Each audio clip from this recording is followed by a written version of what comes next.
pendengar yang kami kasihi dimanapun Anda berada.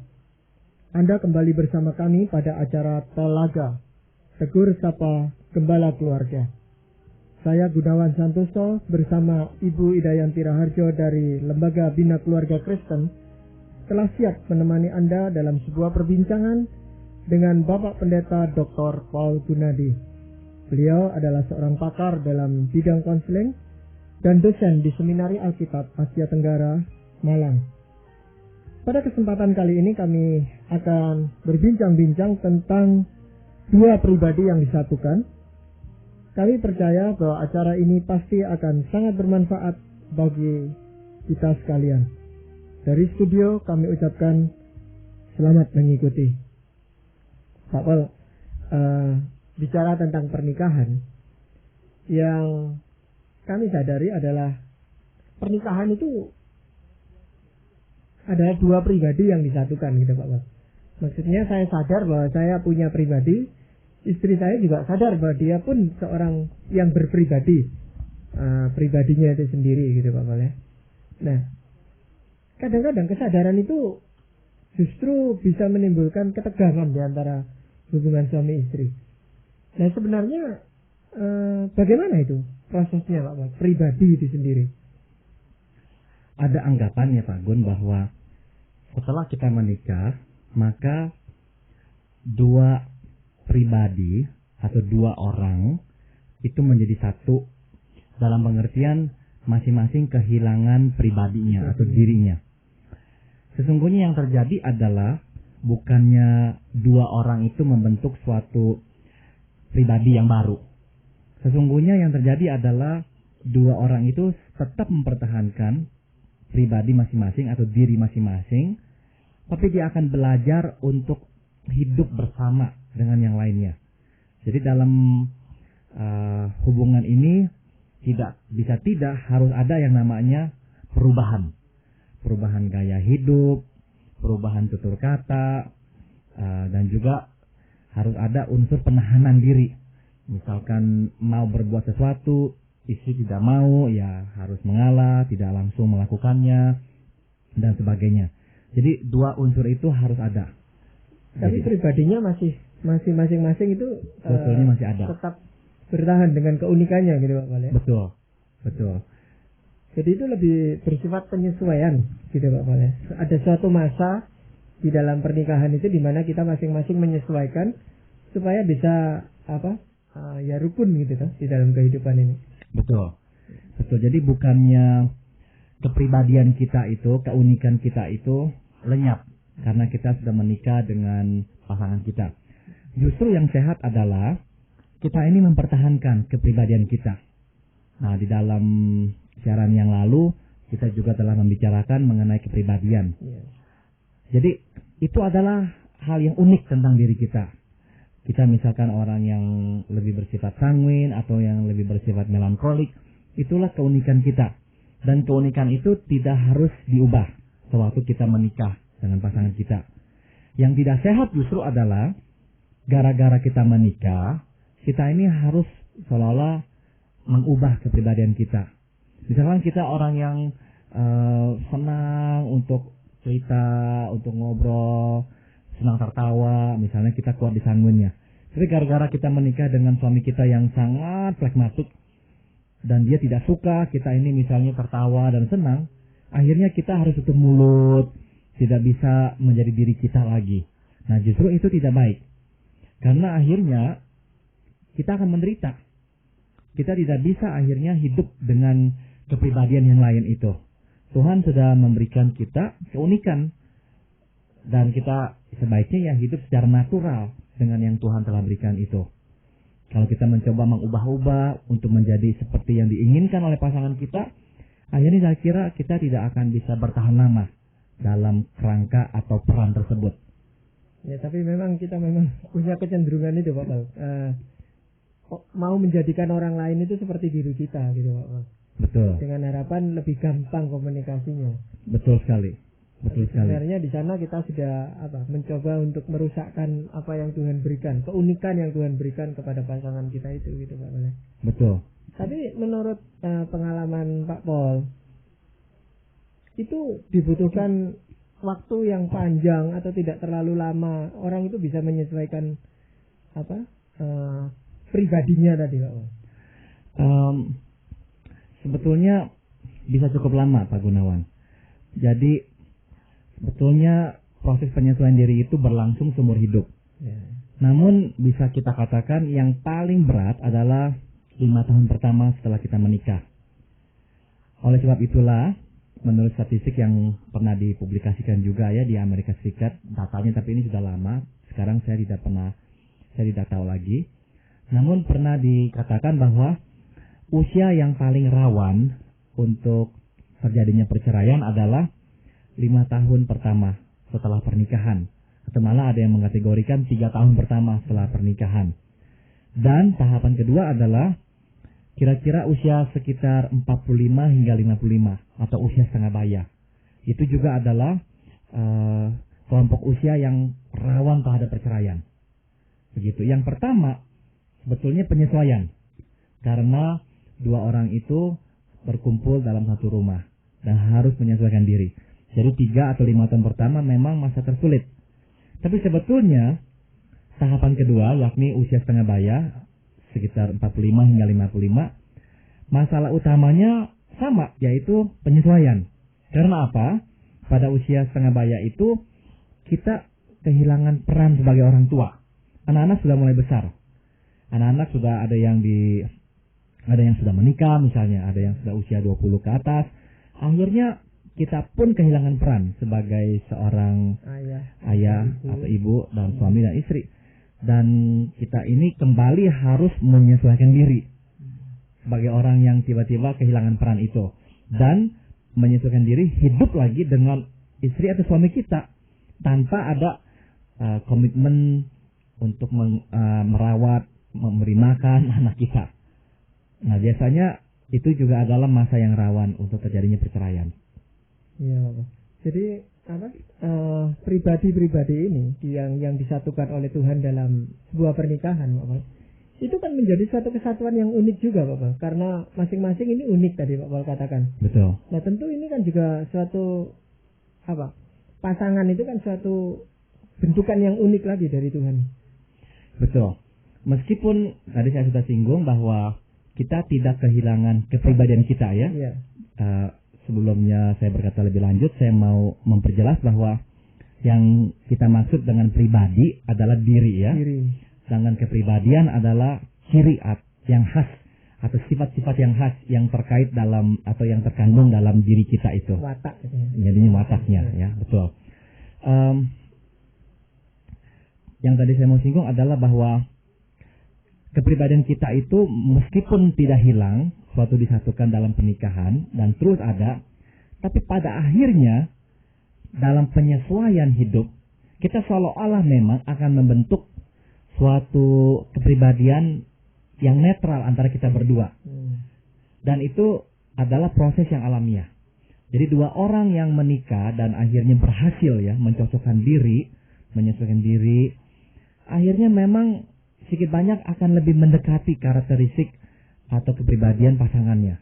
Sebab apa? Sebab lama-kelamaan dia akan menyerap juga sifat-sifat pasangannya itu. Misalkan orang yang dasarnya sangat flekmatik, karena dia menikah dengan si kolerik, misalnya yang benar-benar disiplinnya tinggi dan sebagainya, bisa terbawa. Lama-kelamaan dia akan lebih kolerik dibandingkan dulu sebelumnya dia menikah. Begitu. Sehingga akhirnya memang keduanya itu seolah-olah berhasil menciptakan suatu kepribadian yang baru untuk masing-masing. Begitu. Ya, dengan penyesuaian itu sebenarnya kan tidak ada alasan Pak Pol untuk yaitu tadi saling terus akhirnya bercerai itu Pak Pol karena sudah ada penyesuaian itu. Betul. Betul. Kalau terjadi. Masalahnya memang Bu Ida ada kalanya tidak terjadi. Mereka berusaha menyesuaikan, tapi tidak berhasil. Ada kalanya juga yang cukup sering terjadi, pihak yang satu berniat menyesuaikan, yang satunya tidak berniat.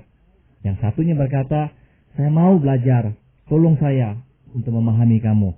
Yang satunya berkata, saya tidak peduli dan masa bodoh. Mau dimengerti, apa tidak dimengerti, ya tidak jadi masalah. Nah, ada kalanya itu terjadi juga Bu Ida. Nah pada akhirnya ya ada satu orang yang pasti tidak tahan hidup dalam suasana seperti itu. Ya.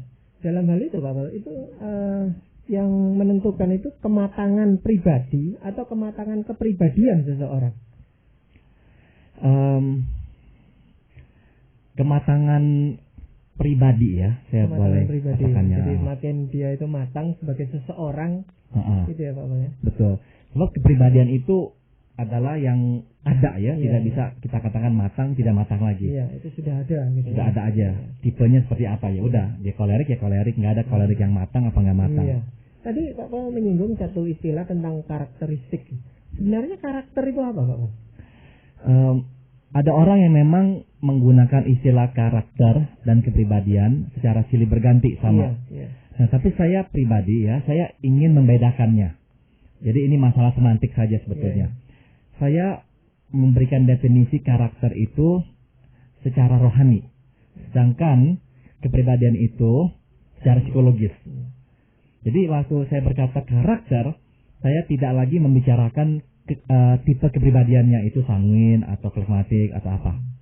Tapi saya membicarakan karakter rohani, yaitu yang termaktub di dalam Galatia 5 ayat 22 dan 23, yaitu buah Roh Kudus ialah kasih, sukacita, kemurahan, penguasaan diri, kesetiaan, dan 9 itu. Nah, itu yang saya maksud dengan karakter. Nah, setiap orang Kristen seharusnya memiliki karakter Kristiani ini. Meskipun mereka itu berasal dari kepribadian yang berbeda-beda. Lalu kalau tadi Pak Paul singgung dengan Galatia pasal 5, itu kan buah Roh Kudus Pak Paul ya. Betul.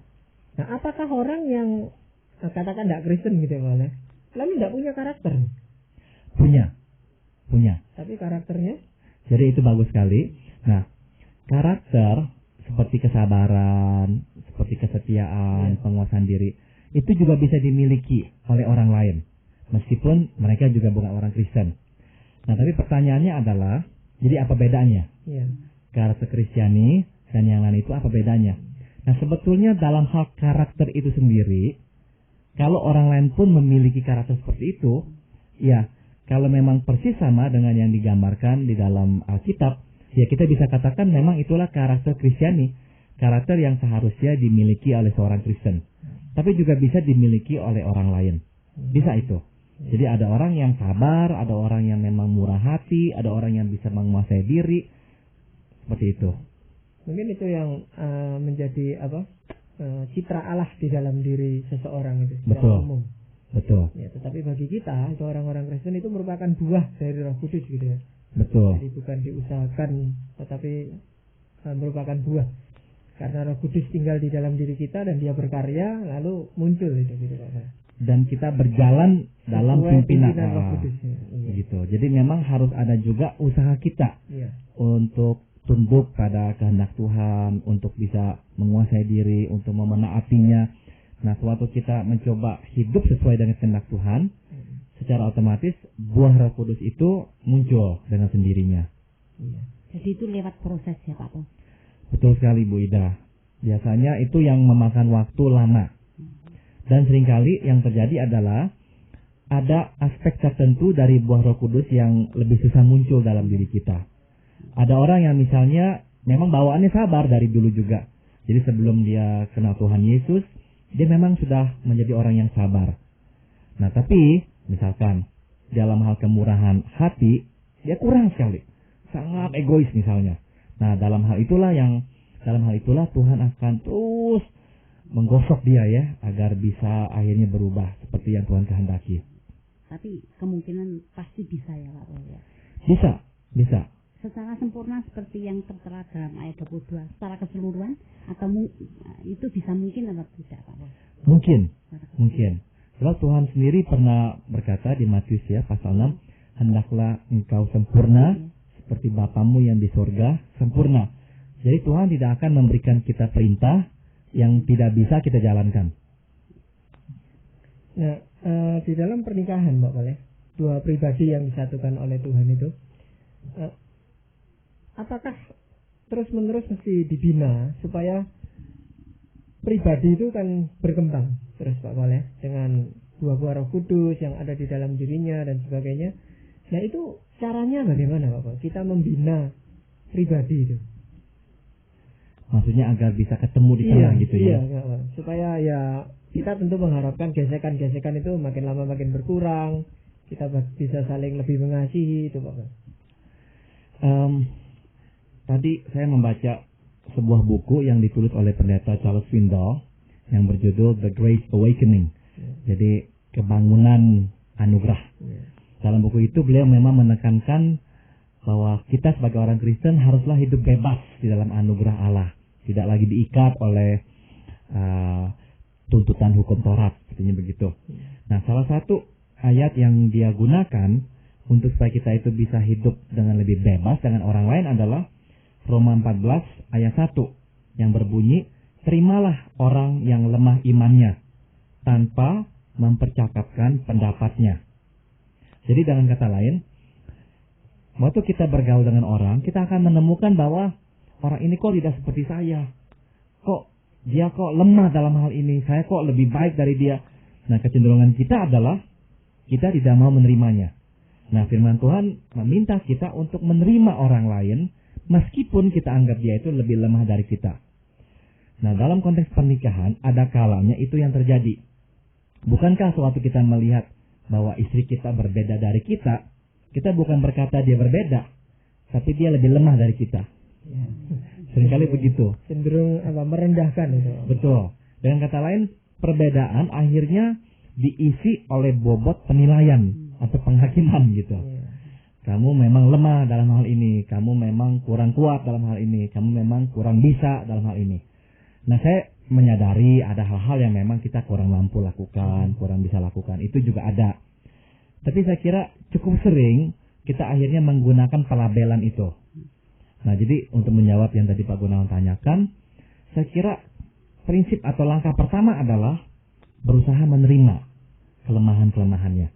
Bagus sekali firman Tuhan berkata ya, tanpa mempercakapkan pendapatnya. Jadi kita tidak usah membangkit-bangkitkan, terus membicarakannya. Ya udah, ya kita terimalah gitu. Sebagai anugerah dari Tuhan. Betul. Dengan cara itu kita bisa hidup lebih bebas, kata Charles Swindoll itu. Dan itu terkait dengan kasih ya Pak Paul. Dengan kasih kita akan bisa menerima apa adanya. Tepat sekali. Seperti Kristus menerima kita ya Pak Paul. Tepat sekali. Jadi memang kita hanya bisa menerima kalau kita mengasihi ya Ibu Ida. Tanpa kasih susah sekali kita bisa menerima. Nah, kalau dikatakan bahwa kita merupakan satu pribadi, Pak Paul ya. Tuhan Yesus itu juga satu pribadi, ya, yang nyata gitu Pak Paul.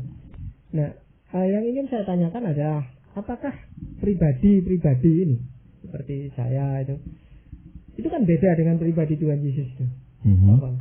Nah itu gimana Pak Paul? Maksud saya itu kan Tuhan Yesus itu diakui sebagai manusia dan juga sebagai Allah. Kalau kita kan manusia tok gitu Pak. Betul. Nah itu ada suatu misteri tertentu di dalam pribadi Tuhan Yesus itu Pak. Karena dalam dirinya ada dua pribadi. Iya. Allah dan manusia. Iya, Allah dan manusia. Dan Pak Guna menanyakan kepada saya bagaimana menjelaskan. Iya, menjelaskan itu gitu.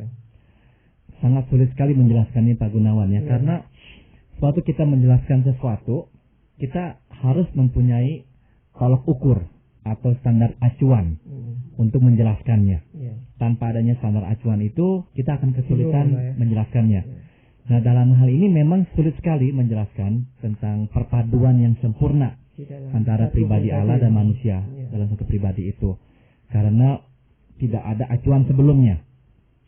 Yang dapat kita katakan adalah waktu dia manusia, dia juga adalah Allah yang menjadi manusia. Jadi dalam dirinya ada unsur-unsur itu dengan lengkap, dengan sempurna. Tetapi sebagai pribadi juga kita sering melihat Tuhan Yesus seperti kita juga Pak. Lapar, lalu sedih, punya rasa belas kasihan kan itu Pak. Dia memang manusia yang sempurna dalam pengertian, dia manusia yang sama 100% dengan kita. Bedanya hanyalah dalam kemanusiaannya dia tidak berbuat dosa. Dan dia tidak dicemari oleh dosa. Karena dia lahir bukan dari hubungan antara pria dan wanita. Dia lahir oleh Roh Tuhan sendiri. Jadi kalau kita mempunyai karakter yang serupa dengan Tuhan Yesus, ya, dalam hal itu tadi yang disebutkan sebagai buah-buah Roh Kudus, itu kita makin bisa menerima sesama kita gitu Bapak. Seperti Tuhan Yesus bisa menerima orang-orang yang datang kepadanya. Tepat sekali Pak Gunawan. Jadi dalam pernikahan kita harus menghargai kepribadian yang memang tidak sama.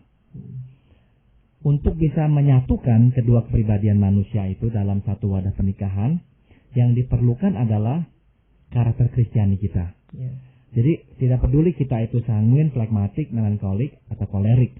Yang paling penting adalah apakah kita bisa menumbuh kembangkan buah Roh Kudus itu. Apakah kita bisa menjadi suami yang sabar? Apakah kita bisa menjadi istri yang menguasai diri? Seperti itu. Apakah kita bisa menjadi pasangan yang murah hati?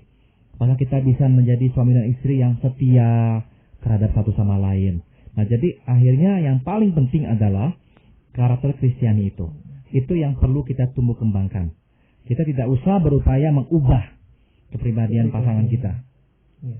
Jadi kepribadiannya tidak dirubah, tetapi karakter itu bersama-sama dibentuk gitu. Tepat sekali Pak Gunawan. Ya. Karena saya akan merasa sangat tertolong sekali di dalam pembentukan karakter itu kalau pasangan saya, istri saya itu memberikan dorongan, gitu.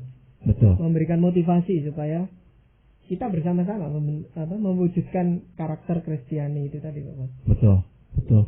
Saya teringat ada yang pernah bertanya ya Pak Gunawan dan Ibu Ida, yaitu pertanyaannya seperti ini kira-kira. Apa yang harus saya lakukan untuk menyenangkan hati suami atau istri saya? Ya. Dan saya percaya ini keluar dari hati yang tulus karena ingin mempunyai pernikahan yang langgeng. Nah, sebagai seorang hamba Tuhan, nasihat saya adalah tidak terlalu pusing lah kita ini dengan bagaimana menyenangkan hati pasangan kita. Tapi sebagai seorang anak Tuhan, yang kita perlu fokuskan adalah bagaimana kita lebih bisa menumbuh kembangkan karakter Kristiani itu. Lebih bisa menghasilkan buah Roh Kudus dalam hati kita. Sebab semua suami akan senang dengan istri yang sabar, yang penuh kasih, yang lemah lembut, yang bisa menguasai diri. Dan semua istri akan senang mempunyai suami yang bisa menguasai diri, yang setia, yang murah hati, yang penuh kasih, yang lemah lembut, dan sebagainya. Jadi mungkin lebih berhasil kalau kita itu menyenangkan hati Tuhan ya, daripada kita menyenangkan hati suami atau istri ya. Soalnya kalau kita menyenangkan hati Tuhan, pasti pasangan kita pun akan senang ya Pak Boy. Secara tidak langsung dia akan juga menerima berkatnya. Betul, betul. Iya, memang itu suatu usaha yang harus dilakukan dengan sungguh-sungguh Pak Boy. Betul. Karena saya percaya itulah panggilan Tuhan kepada kita masing-masing untuk menjadi garam dan terang di dunia ini. Betul. Iya. Betul sekali. Jadi saya rasa kita akhiri pembicaraan kita pada kali ini tentang bagaimana Tuhan mempersatukan pribadi-pribadi yang berbeda tetapi menjadi satu pasangan yang harmonis. Sebelum kita akhiri Pak Gunawan, boleh saya garis bawahi dengan firman Tuhan lagi? Iya, pasti. Ini tadi Ibu Ida juga sudah menyinggung tentang kasih ya, penting sekali dalam keluarga. Saya ingin bacakan dari Roma pasal 13 ayat ke-8 berkata, janganlah kamu berhutang apa-apa kepada siapapun juga, tetapi hendaklah kamu saling mengasihi. Sebab barang siapa mengasihi sesamanya manusia, dia sudah memenuhi hukum Taurat. Jadi saya senang sekali dengan ayat ini. Janganlah kamu berhutang apa-apa kepada siapapun, tetapi hendaklah kamu saling mengasihi. Saya kira untuk memadukan dua pribadi dalam satu pernikahan, tidak harus punya kekuatan Tuhan untuk bisa mengasihi. Dan setelah kita mengasihi, akhirnya baru kita bisa menerima dan buah-buah Roh Kudus lainnya bisa tumbuh dengan lebih bebas. Orang yang tidak mengasihi susah sekali sabar, susah sekali sukacita, susah sekali setia, susah sekali dia menguasai dirinya dan sebagainya. Karena pada dasarnya kita tidak dilahirkan sebagai orang seperti itu Pak Pol ya. Betul. Kasih agape itu Pak Pol. Betul. Pengorbanan itu ya. Betul. Nomor 1 ya Pak. Itu prasyaratnya, mutlak harus ada. baru buah Roh Kudus bisa ada yang lainnya. Kalau tidak ada kasih, tidak bisa ada kesabaran dan sebagainya itu. Iya, jadi terima kasih sekali Pak Paul bahwa pembicaraan ini bisa di garis bawahi dengan sebuah ayat yang begitu indah yang tentu akan kita kenang senantiasa. Dan para pendengar sekalian, demikianlah tadi telah kami persembahkan sebuah perbincangan bersama Bapak Pendeta Dr. Paul Gunadi dalam acara Telaga, Tegur Sapa Gembala Keluarga. Kalau Anda berminat untuk melanjutkan acara Tegur Sapa ini, kami persilakan Anda menghubungi kami lewat surat. Alamatkan surat Anda ke Lembaga Bina Keluarga Kristen atau LBKK dengan alamat Jalan Cimanuk nomor 58, Malang. Saran-saran, pertanyaan, serta tanggapan Anda sangat kami nantikan. Kepada segenap pendengar dan pencinta acara Telaga ini kami ucapkan sampai jumpa dan kita berjumpa lagi pada acara Telaga yang akan datang.